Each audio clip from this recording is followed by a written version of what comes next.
हनुमंते नमः। दर्शकगण, मैं आचार्य सत्यानंद আজকে আপনাদের জন্য যে টোটকাটি এনেছি একটি সপ্তাহ গুলদস্তা। পুরো সপ্তাহ যদি আপনার ভালো যায় তাহলে মনে রাখবেন জীবন উন্নতির শিখরে পা রাখতে লেগে গেছে। দিনকে ভালোভাবে কাটাবার উপায়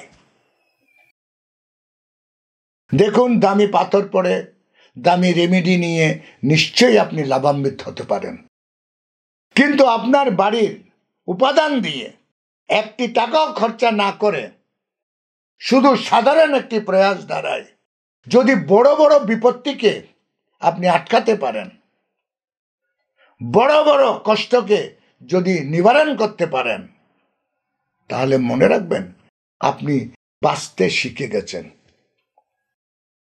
কারণ আমাদের জীবন, প্রারম্ভিক জীবন ভীষণ কষ্টময় হয়।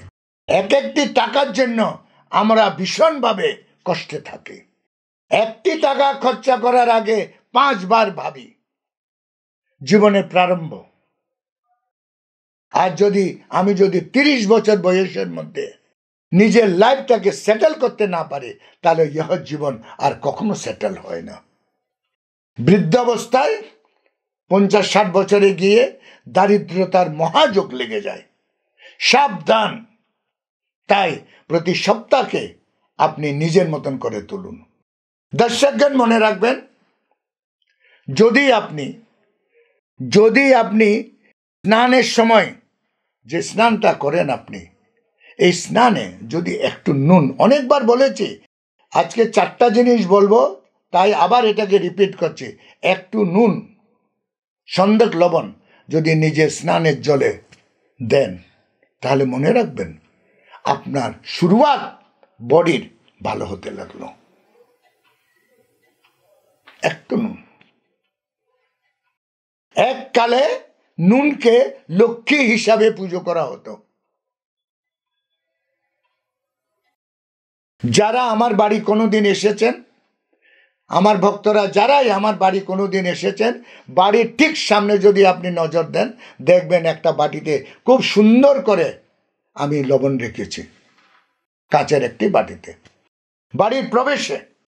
কারণ লবণ লক্ষ্মী, তার দর্শন মাত্র করে যদি আপনি আমার কাছে আসেন, আপনিও সুস্থ, আমিও সুস্থ। সমস্ত নেগেটিভ এনার্জি দরজার বাইরে থেকে গেল। আপনিও এটা করতে পারেন। এটা রোববারে আপনি প্রতিষ্ঠিত করতে পারেন। বাড়ির ঠিক মুখোমুখি দরজা পার করে যখন সামনে এক কটোরা নুন রাখবেন, আর নিজের স্নানে একটুখানি চুটকি নুন দেবেন মাঝে মাঝে, সপ্তাহের মাঝে মাঝে। দ্বিতীয়ত বলা হচ্ছে, দর্শকগণ, একটি একটি কাচের বোতলে একটুখানি ইত্র, খুশবু, পারফিউম অথবা একটা পারফিউমের বোতল নিয়ে নেবেন। আপনার দিন ভালো যাওয়ার জন্য, রাত ভালো কাটার জন্য। সকাল ভোরে যখন পাখি আওয়াজ করে ইয়া সূর্য উদয় হয়, গোল্ডেন লাইট এখনো শুরু হয়নি, একটু পারফিউম নিজের সদর দরজা থেকে নিয়ে আপনার বেডরুম ইয়া পুজোস্থল পর্যন্ত একটু পারফিউম ছিটকে দেবেন।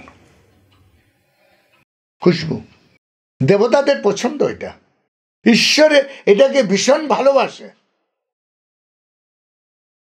তৃতীয়ত বলা হচ্ছে, এক বাটি জলে, একটা বাটিতে জল রাখবেন, টপ টপ। মনে রাখবেন জল খুব শক্তিশালী জিনিস।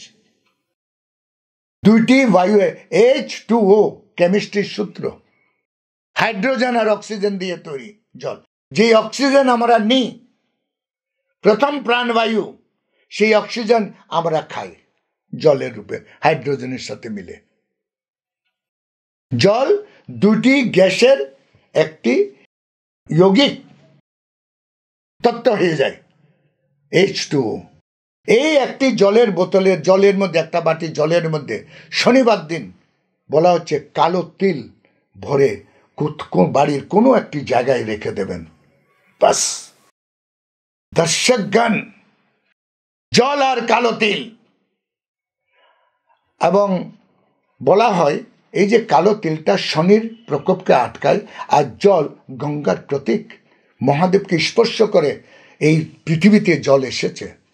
শুনে নিন, গঙ্গোত্রী থেকে যে জলটি বেরোয়েছে মহাদেবকে স্পর্শ করে। যে কোনো জল গঙ্গার প্রতীক। তাই আপনি এই জলটাকে কোথাও রাখুন, আর এক শনিবার থেকে পরের শনিবার এটাকে প্রভাবিত করে দেবেন। মাঝে মাঝে করুন।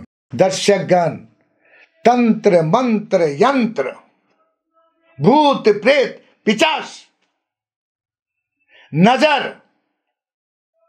অজ্ঞাত কুশক্তিগুলো আপনার বাড়িতে প্রবেশ করতে পারবে না এই 2-3টি প্রয়োগে। বাস এটা করুন। আজকে আমার সময় এখানে শেষ। কাল আমি আবার আসছি আরো একটি টোটকা নিয়ে। ততক্ষণের জন্য বিদায়।